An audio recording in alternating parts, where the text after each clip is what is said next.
In this cardio golf routine, we're going to be doing 14 different swing drills that not only tone your muscles, but will also help you increase your heart rate so that you can build stamina on and off the golf course. These exercises are meant to be done in succession, doing one exercise after the other with little to no rest in between each exercise. For this routine, you'll want to use your Shorty Practice Training Club and a step. If you don't have a step, you can modify all these exercises and just do them flat-footed on the ground. So use your step as an alignment tool. Set your club down and have that represent your target line. So when you do all these exercises, you swing down your target line. From here, go ahead and set up. Make sure your feet, your knees, your hips, and your shoulders are parallel to your target line. And then just cross your arms across your chest like this. We're going to practice our weight shift. As you swing back, you want to look down at where a ball would be and practice turning your back towards the target. Your weight's on the inside of your back foot.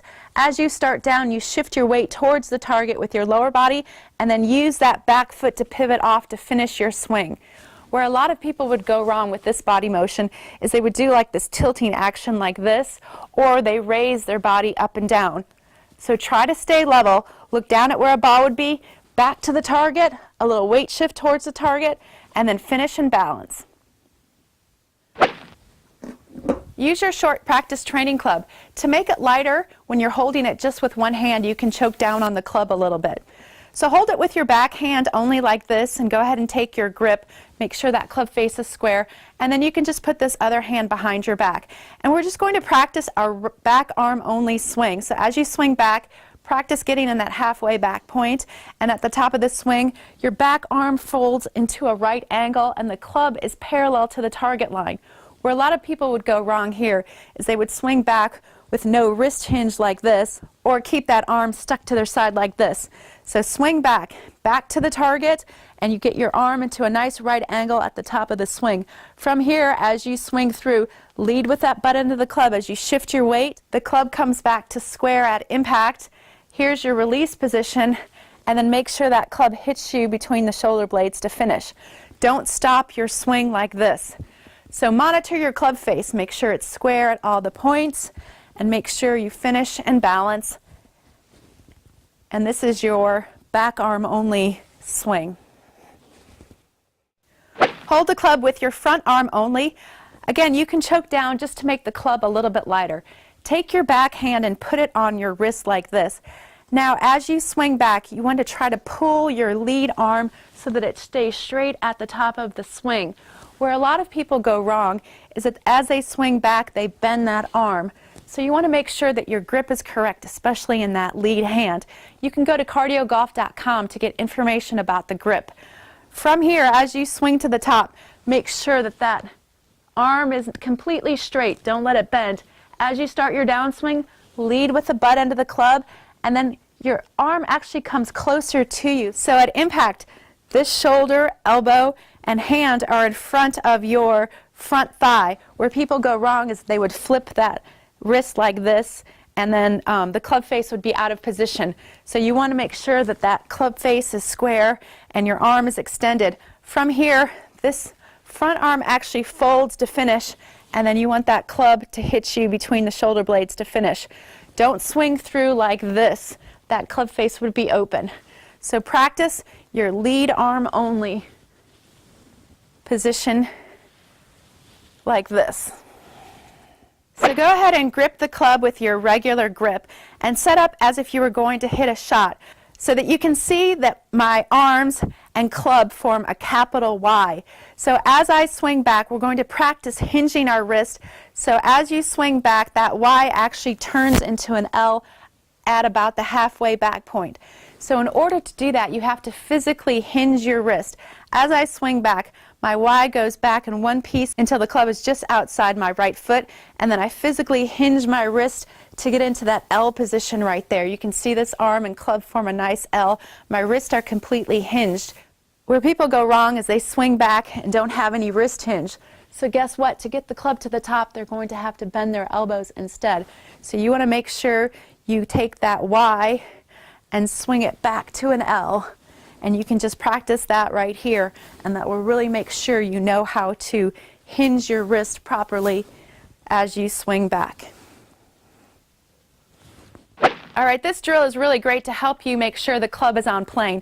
So go ahead and set up with your regular grip and get into some good golf posture. And you're just going to swing back until your arms are about the halfway back point and your wrists are fully hinged. You can see the club is nice and light in this position.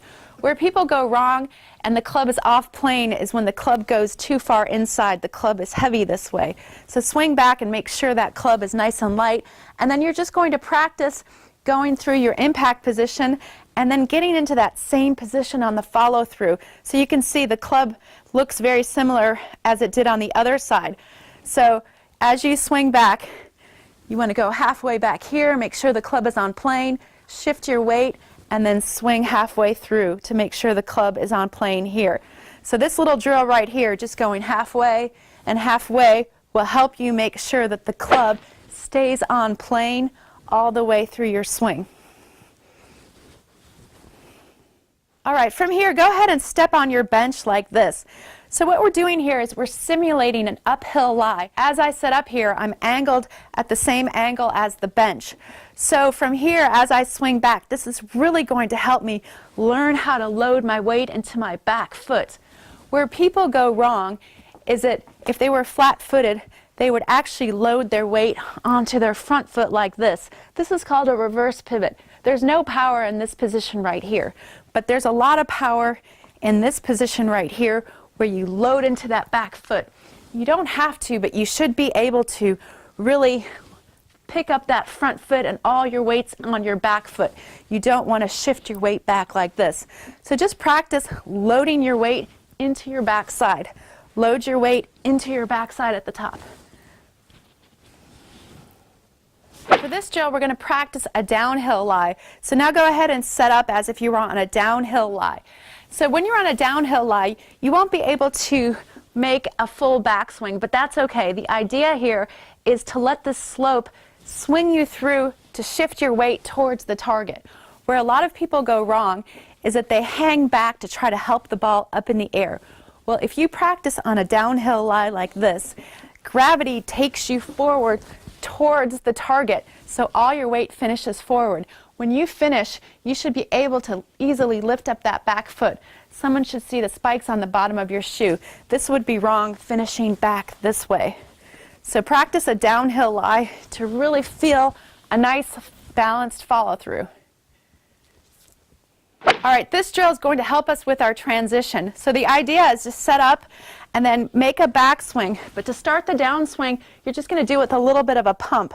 So you pump down as you shift your weight. You lead with the butt of the club. There's almost a little squatting motion in your lower body. Where people would go wrong with this exercise here is they'd get to the top and they wouldn't have that lower body moving, so they'd let the club head go from the outside like this.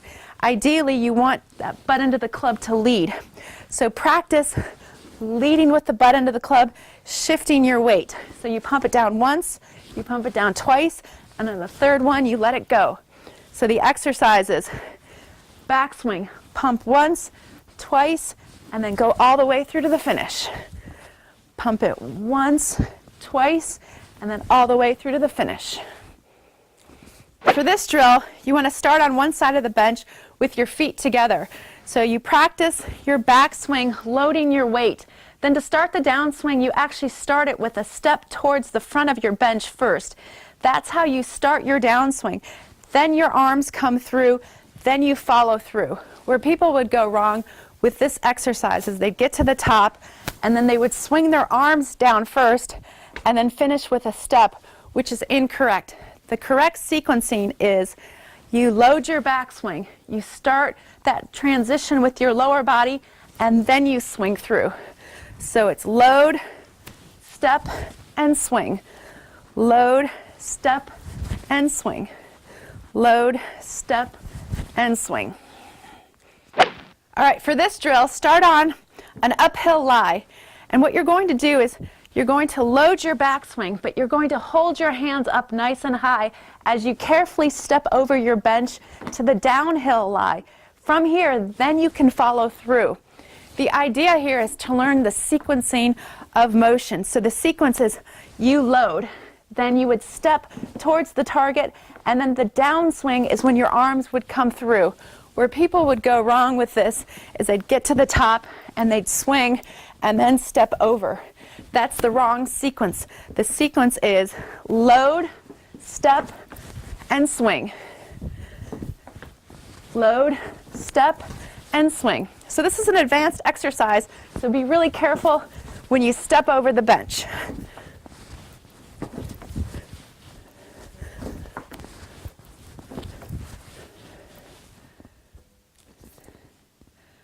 This is called the wide takeaway drill. What you're going to do is, instead of start at your start position like this, you're actually going to start the club as if it were in front of the ball. So use your bench. Try to swing this club the length of your bench as you swing back for a nice wide takeaway. Complete your backswing and then follow through. Where people go wrong at the start of their swing is that they pick up the club too quickly like this.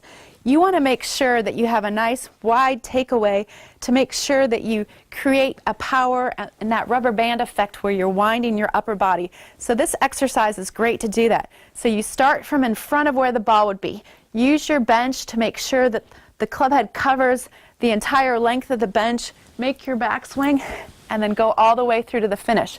So you can start off kind of slow at first and then pick up the pace as if you were swinging a real club. So this is called the wide takeaway drill, and it's a great way to help you with your rhythm and to get some power.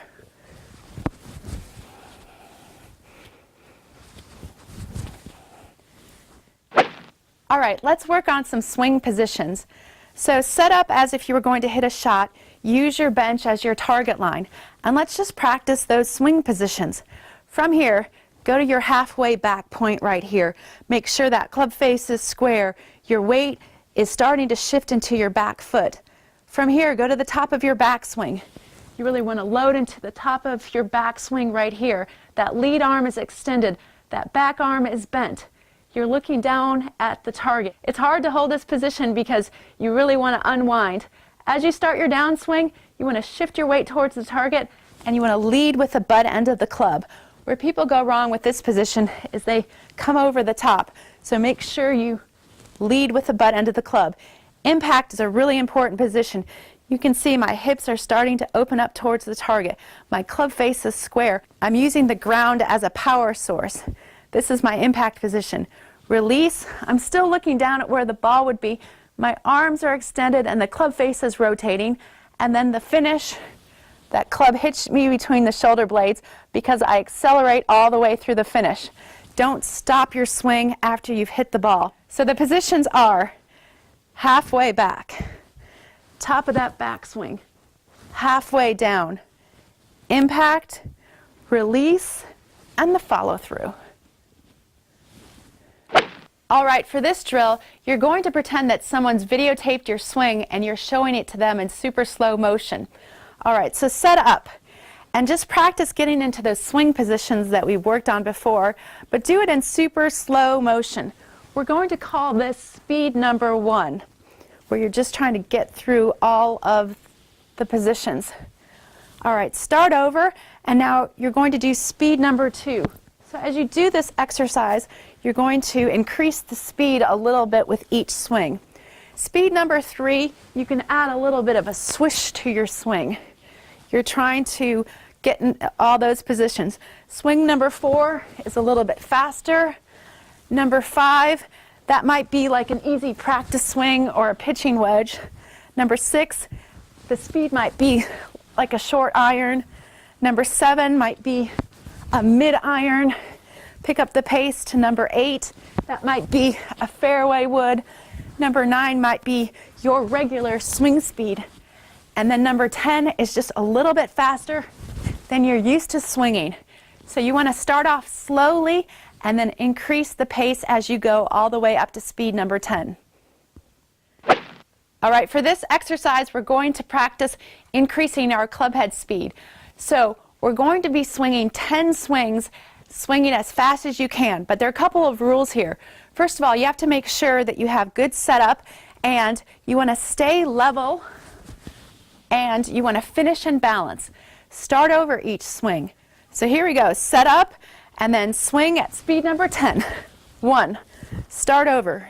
2, stay level. 3, light grip pressure.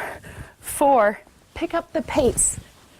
5, make sure you're watching where a ball would be. 6, you can increase that club head speed a little bit faster.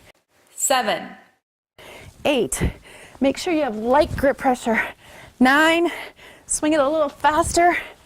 And 10, make sure you finish in balance and then watch the ball fly down the fairway. And that should get your heart rate up and help you increase your club head speed.